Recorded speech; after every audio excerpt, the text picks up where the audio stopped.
प्रसिद्ध कहानी है। एक बार मैं खुद के ऊपर बताता हूँ। एक बार मैं जा रहा था रास्ते में, जा रहा था, सुनना बात को ध्यान से।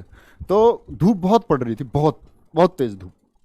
तो एक किनारे पर मैंने सोचा सड़क के किनारे एक पेड़ है, इसके नीचे रुक जाता हूँ। तो मैं सड़क के किनारे पेड़ के नीचे थोड़ी देर के लिए रुक गया। बहुत भीषण गर्मी, प्यास बहुत तेज लग रही मुझको कि भैया कहीं से कोई पानी मिल जाए तो मतलब जीवन अमर हो जाए। सामने घर था किनारे पे, उसके पेड़ के उधर। मैंने कहा यार किसी के घर क्या जाना, इस तरह से पानी मांगे तो ठीक नहीं है। एकदम से खिड़की खुलती है सामने वाले घर की, मेरे सामने वाली, ऐसा नहीं है कुछ भी। तो खिड़की खुलती है, एक आदमी झांका उधर से, लड़की कोई नहीं झांकी। आदमी झांका, आदमी ने बोला कि भाई साहब पानी पियोगे? मैंने उससे कही हाँ भाई पानी पीना है। तो जब उसने खिड़की बंद कर ली तो मेरे मन में पता क्या विचार आया? मेरे मन में विचार आया यार ये आदमी कोई देवता है, ये आदमी कोई देवता है कि मेरे मन में जो बात आई उसे पूरी करने के लिए ये एकदम से प्रकट हो गया। अब मैं पेड़ के नीचे खड़ा हूं, मुझे हो गए 5-10 मिनट। 5-10 मिनट तक कुछ भी नहीं होता, आता ही नहीं है। मुझे लगी यार मैं कहीं और पानी ढूंढ लेता। कितना खराब आदमी है, झूठ बोल के और गया है, झूठ बोल के चला गया। झूठ तो नहीं बोलना चाहिए था, और मैं रोक लिया इतनी देर में, कोई और पानी की व्यवस्था देखता। इतनी देर में आदमी आता हुआ मुझे दिख गया, उसने जग में लेकर के आया। बोला भाई साहब गर्मी बहुत पड़ रही थी तो मैंने सोचा यार क्या पानी पिलाना, शिकंजी ले जाता हूं। शिकंजी बना के ले आया। अब फिर से मेरे मन के एकदम विचार बदल गए। मैंने कहा यार ये सच में बहुत बढ़िया आदमी है, ये तो बेचारा, मैं तो इसे ऐसे ही गलत बोल रहा था। अब उसने शिकंजी जो पिला दी, शिकंजी जैसी मैंने पी, पहला घूंट पिया तो शिकंजी क्या थी? शिकंजी में चीनी नहीं। मेरे मन के विचार फिर बदल गए। मैंने कहा यार ये तो मूर्ख आदमी है, बताओ शिकंजी 10 मिनट में आया, फीकी शिकंजी बना के लेकर आया। हट यार, ऐसा आदमी बेकार है।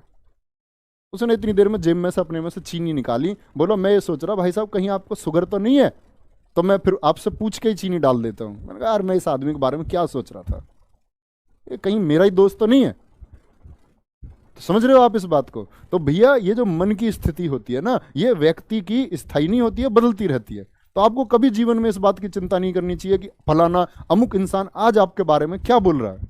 आपको फर्क ही नहीं पड़ना चाहिए। आपका जो काम है आप उस काम को करते रहें। आपका जन्म हुआ है ना किसी हेतु के लिए, या तो आपने अपना हेतु पहचाना नहीं। कहते हैं कि इंसान का जन्म 2 बार होता है, इसीलिए कहते विद्वान व्यक्ति को द्विज कहा गया, और व्यक्ति को भी क्या कहा गया कि व्यक्ति को द्विज होना चाहिए। 2 बार जन्म। एक बार जन्म आपका आपकी माँ की कोख से हुआ, और द्विज बोलते अर्थात जब आपको यह ज्ञान हो जाए कि आप किस चीज के लिए जन्मे हैं, आपका हेतु क्या है। और जब व्यक्ति हेतु को प्राप्त कर लेता है ना, तो जीना फिर आसान हो जाता है। तो आप अपना हेतु चुने, उस मार्ग पर चलते रहिए। लोग लेफ्ट राइट वाले क्या सोचते हैं किसी के बारे में, आपके बारे में, मेरे बारे में, किसी और के बारे में क्या सोचते हैं, उससे कुछ फर्क नहीं पड़ता।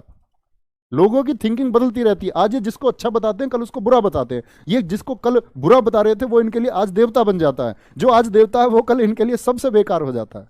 तो इनका स्थायित्व नहीं है, तो इनके बारे में इसीलिए कभी परेशान नहीं होना चाहिए। तो उम्मीद करूंगा आप लोगों के जीवन में ऐसे बहुत सारी चीजें आएंगी जो आपको ऐसे कुछ भी बोलेंगे, टॉन्ट कसेंगे, कोई 2-4 बात कहेगा, कोई कुछ कहेगा, आपको परेशान नहीं होना। अब सोचो यार कि आप अगर जन्मे हो, आप स्वयं को खुद पहचानते हो, आप महान है तो है। आपकी महानता, आपकी श्रेष्ठता आप जानते हो, कोई दूसरा नहीं जान सकता। और अपनी नीचता और अपनी क्या बोलते कर्महीनता भी व्यक्ति खुद जानता है कि वो नीचा की श्रेष्ठ है, उसके अलावा कोई नहीं जानता। ठीक है, तो अपना ध्यान रखो। बहुत सारा